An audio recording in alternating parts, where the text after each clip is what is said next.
नमस्कार किसान भाइयों, हमारे यूट्यूब चैनल किसानों की कामकाज में आप सबका एक बार फिर स्वागत है।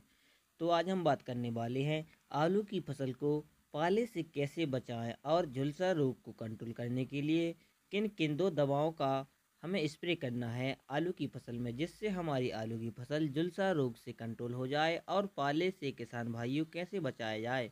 यह जानने के लिए हमारे यूट्यूब चैनल को सब्सक्राइब करें और बेल आइकन बटन दबाना ना भूलें। तो बात करते हैं हम पाले के बारे में।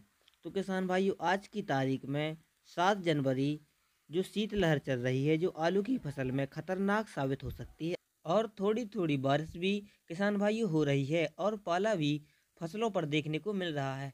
तो बात करते हैं हम किसान भाइयों, समय समय पर हमें आलू की फसल में सिंचाई करते रहना है, जिससे आलू की फसल में नमी बनी रहे। अगर सिंचाई नहीं करते हैं तो हमारी आलू की फसल जो होती है वह पाला से ग्रसित हो जाएगी और हमें अच्छी पैदावार नहीं मिलेगी, अच्छा उत्पादन भी हमें देखने को नहीं मिलेगा।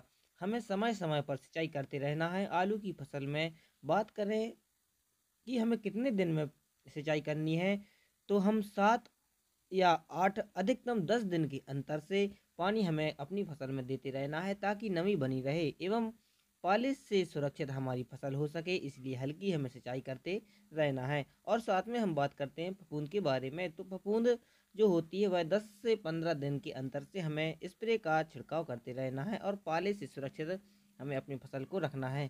और अगर झुलसा आपको फसल में झुलसा के लिए जो अभी अगेती झुलसा चला गया है, लेकिन लेट वाला झुलसा जो होता है उसके लक्षण थोड़े थोड़े दिखाई देते हैं, जो पिछेती झुलसा कहलाता है। किसान भाइयों, जो पिछेती झुलसा कहलाता है अभी इसका टाइम चल रहा है, इसलिए हमें इसे प्रारंभिक अवस्था में ही कंट्रोल कर लेना है, नहीं तो पूरे पौधे पर आ जाने से पैदावार में कमी आती है और इसे कंट्रोल नहीं कर पाते। अगर यह हमें 1-2% अपने खेत में दिख रहा हो तो हमें इसे कंट्रोल कर लेना है। पिछेती झुलसा की बात करें, इसे कंट्रोल करने के लिए हम सिंजेंटा कंपनी की रेडोमिल गोल्ड का उपयोग कर सकते हैं और इसकी मात्रा की बात की जाए तो 500 ग्राम पर एकड़ के हिसाब से हमें छिड़काव करना है।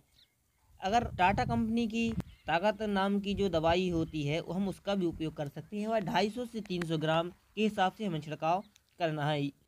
अगर आपके आलू की फसल में जो पिछेती झुलसा कहलाता है उसे हम कंट्रोल कर सकते हैं और प्रारंभिक अवस्था में ही हम इसे कंट्रोल कर सकते हैं इन दवाओं के द्वारा। और इस तरह आप अपने आलू की फसल में पाले एवं पिछेती झुलसा से अपनी फसल को बचा सकते हैं। किसान भाइयों, आलू में तीसरे उपचार की बात करें तो आप अपने खेत के चारों ओर आग जलाकर धुआं कर देते हैं, तो रोजीना भी आप अपनी आलू की फसल को बचा सकते हैं। अपनी फसल बचाने का यह सबसे अच्छा तरीका है। किसान भाइयों, जो हमने आपको 3 तरीके बताए उन्हें ध्यान रखें और अपनी आलू की फसल को सुरक्षित रखें। तो किसान भाइयों, एक बार फिर हम बात करते हैं, हमने जो आपको 3 तरीके बताए वह किस प्रकार से थे। अपनी फसल को समय समय पर हल्की सिंचाई हमें करते रहना है और पाले से हमें अपनी फसल को सुरक्षित रखना है। दूसरा तरीका यह है किसान भाइयों, फफूंदनाशक का हमें छिड़काव करते रहना, जिससे झुलसा अगेती एवं पिछेती को कंट्रोल किया जाए और किया जा सके। और तीसरा तरीका यह है कि आप शाम को आप प्रतिदिन धुआं रखें खेत की चारों ओर। यह अपनी फसल के ऊपर धुआं की एक परत बना लेता है और पाले को कंट्रोल कर देता है। तो किसान भाइयों, यह पाले से बचाने का सबसे अच्छा कामयाब तरीका है जो हमने आपको बताया है।